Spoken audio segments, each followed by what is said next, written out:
pretty doggone good. And the other part of that is Dennis getting his third foul. Getting foul trouble that early in the first half was a huge part of it too. But it sort of started snowballing. Justin made several threes there, and all of a sudden it was just everything started going well for us. We had some days that was about as ugly as it can possibly be, and then today we were really, it was awfully pretty at times. What was it, 1 week ago yesterday? Yes. 1 week ago yesterday, we were in Atlanta, and Josh Pastner's team outplayed our team. Josh Pastner outcoached me and everything, so that's college basketball, how things swing so quickly. Wednesday night, they were sensational. Watched that game, and I said in the press conference Thursday that they were better in that game than any time I'd seen Kentucky or Indiana before we played them. But Dennis is he's the leader of the pack, and him getting in foul trouble like that was huge for us. He turned it over a ton of times, and he usually dominates the ball and doesn't turn it over. He's leading the ACC in assists. We made shots. First half they had more points on offense, or had more offensive rebounds than we did. In the second half, we ended up getting 10 more offensive rebounds than they did. A lot of them because we missed some easy shots there. But we've set the tone defensively. I thought early we were good on the defensive end of the floor, and after the first couple of possessions, the ball started going in the basket. It kept going in there. But again, it's a crazy game. We had nobody that played over 23 minutes, but that's college basketball. It's about as wild a swing as you can see from the way we played at Tech compared to the way we played today. And I'm not going to speak for Mark's team, but he'd probably say the same thing about his team, the way they played Wednesday night to the way they played today. But I was really happy. 16,000 people showed up. They were into the game. We gave them a lot of things to cheer about, but they were really into the game. And the maintenance crew and the people that did all the work outside, because it was a nightmare yesterday at 5 o'clock when I was leaving here. So it was everybody did a great job getting the place ready to play. Roy, Theo, no points, but he's pretty much everywhere else in the stat sheet. What kind of a boost did he give the team today? You know, Theo I talked to him 2 different times, told him, I said, you don't have to hit a home run.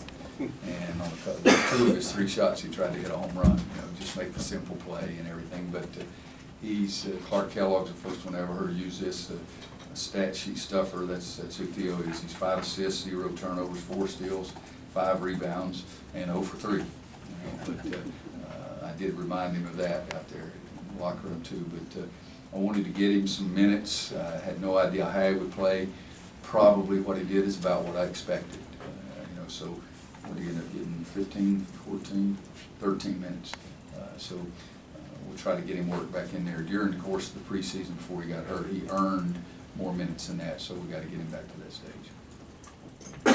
Roy, how good was a game like this for Tony Bradley? Because he's been kind of struggling a little, and you know he got involved on both ends of the court a little bit today. Especially, I think, late, making the free throws, making a couple of baskets.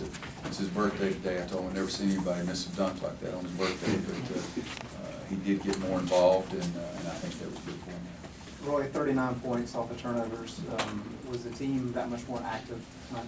Well, we haven't been playing at the pace that I want us to play at the last few games, to say the least. And the emphasis in practice Friday, because yesterday we didn't practice. We were here doing a shoot around, getting ready to eat a pregame meal when the decision was made, and we let them shoot, and then went and had pregame. It wasn't pregame.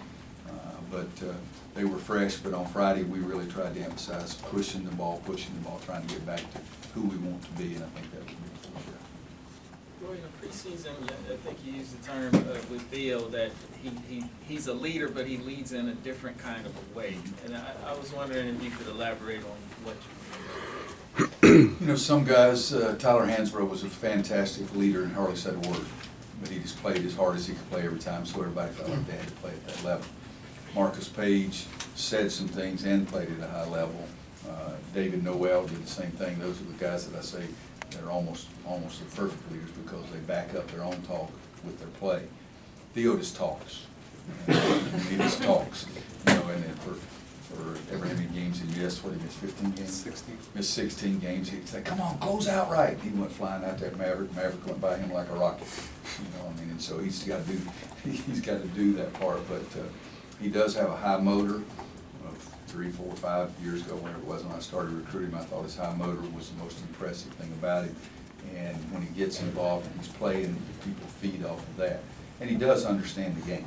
And but it's again, great leaders are the ones that say it and do it both. And there was nothing wrong with Tyler Hansbrough as a leader, but he very seldom said anything.